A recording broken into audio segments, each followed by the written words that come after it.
최자영의 머릿속에는 황기찬에 대한 복수로만 가득했는데요. 그러던 찰나 변호사가 투자건을 하나 제안합니다. 자영은 이 투자처가 정확히 어떤 곳인지, 정말 성공 가능성은 높은 것인지에 대해서 전혀 관심이 없는데요. 단지 변호사가 이 투자가 성공하면 엄청난 수익을 거둘 수 있다는 말에만 집중하죠. 그 결과 큰 고민 없이 자신의 전 재산을 이곳에 투자하는데요. 문제는 이것뿐만이 아닙니다. YL그룹 지분까지도 처분해 이곳에 올인을 해버린 것이죠. 이제 회사를 되찾는 건 불가능해 보입니다. 이는 보는 시청자들도 답답하게 만들었는데요. 누가 보더라도 사기 냄새가 짙었죠. 죄인이더러 바보라며 엄청난 비난을 퍼부었으나 결과적으로 더 어리석은 건 자영 자신이었습니다.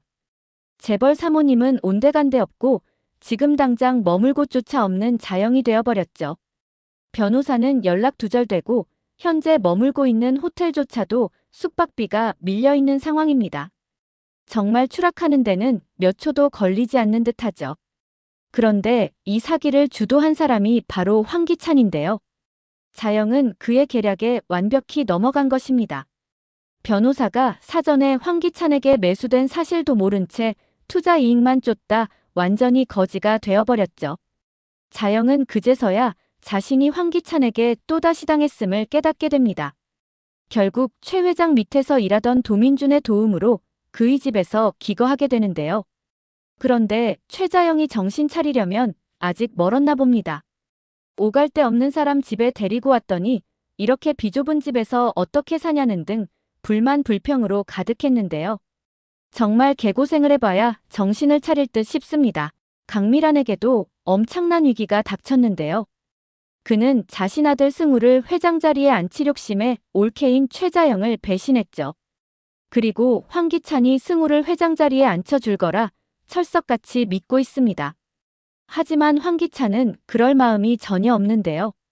강미란 도움 없이도 회장 자리를 유지할 수 있을 때까지 강미란 비위를 맞추며 참고 있을 뿐이죠.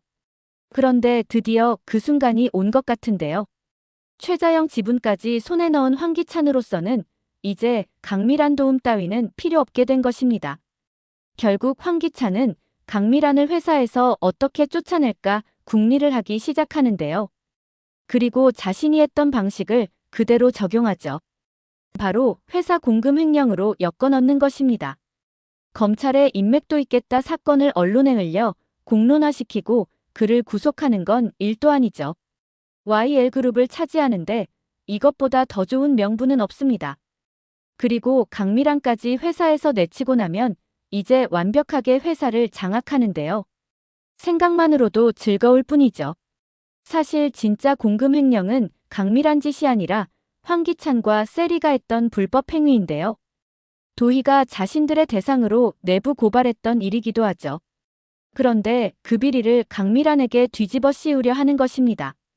그것도 100억대 비자금이라는 명목으로 언론 플레이를 시작하죠. 검찰에서는 강미란을 긴급 체포하기 위해 들이닥쳤는데요. 이뿐 아니라 압수수색까지 강행합니다. 놀란 강미란은 황기찬에게 급하게 전화를 하는데요. 그런데 연락이 닿지 않는 기찬이죠. 그리고 몇 분 뒤 사무실에 나타난 황기찬인데요. 강미란은 이것이 어떻게 된 일이냐며 자신은 자금을 횡령한 일이 없다며 무언가 오해가 있는 것 같다고 말합니다. 이어서 기찬을 향해 어떻게 좀 해보라고 소리치는 미란인데요. 이때 황기찬은 미란에게 다가와 귓속말을 속삭이죠. 고모님 이제 회사 걱정은 말고 들어가서 푹 쉬세요라고 말합니다. 이 회사는 제가 잘 지키겠습니다라고 말하는데요. 이 말을 들은 미란은 경악하죠. 그리고 이 모든 일을 너가 꾸민 것이냐며 분노에 소리치는데요. 그러나 돌아온 답변은 죄가 없으면 풀려날 거라며 조사 잘 받으시라는 말만 돌아옵니다. 결국 강미란은 검찰에 의해 강제 연행되는데요. 이는 황기찬과 최자영 담당 검사였던 황기찬 후배가 함께 꾸민 것이죠. 강미란이 끌려가는 장면을 지켜보던 승우는 도대체 무슨 상황인지 알 수 없어 답답할 뿐입니다. 자신이 아무것도 할 수 없는 상황에 답답할 뿐인데요. 그리고 그가 유일하게 연락할 수 있는 사람이 제인이었던 것이죠. 승우에게서 연락을 받은 제인은 급하게 달려오는데요.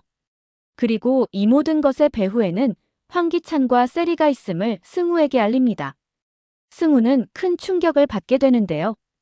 그의 눈에는 황기찬이 자신을 밀어줄 사람처럼 보였던 것입니다. 그런데 이 모든 것이 함정이었던 것이죠. 자신과 강미란이 완벽하게 이용당했던 것입니다. 승우는 입을 틀어막고 오열을 하는데요. 자신이 누나 말을 조금이라도 들었더라면 오늘날 이런 상황을 만들지는 않았을 거라는 것이죠. 게다가 황기찬과 강세리가 그렇게 무서운 사람일 줄은 상상도 못했다는 것입니다. 누나가 이혼한 황기찬에게 복수하고 싶어 일부러 나쁘게 말하는 줄 알았다고 말하죠. 이후 승우는 방 안에 틀어박혀 죄책감에 며칠 동안 먹지도 못하고 자지도 못하는데요.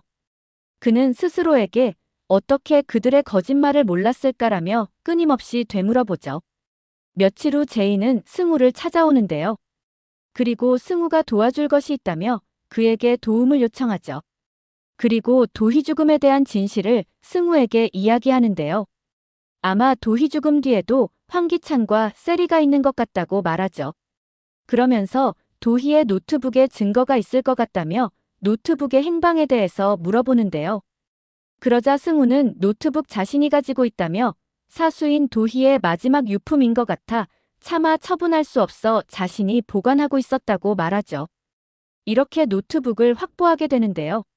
황기찬의 가장 큰 실수가 도의 노트북을 처리하지 않은 것이 아닐까 생각됩니다. 이제 도희 죽음의 진실이 밝혀지는 건 시간 문제가 아닌가 싶죠. 오늘 영상은 여기까지입니다. 구독, 좋아요는 언제나 제게 큰 힘이 됩니다.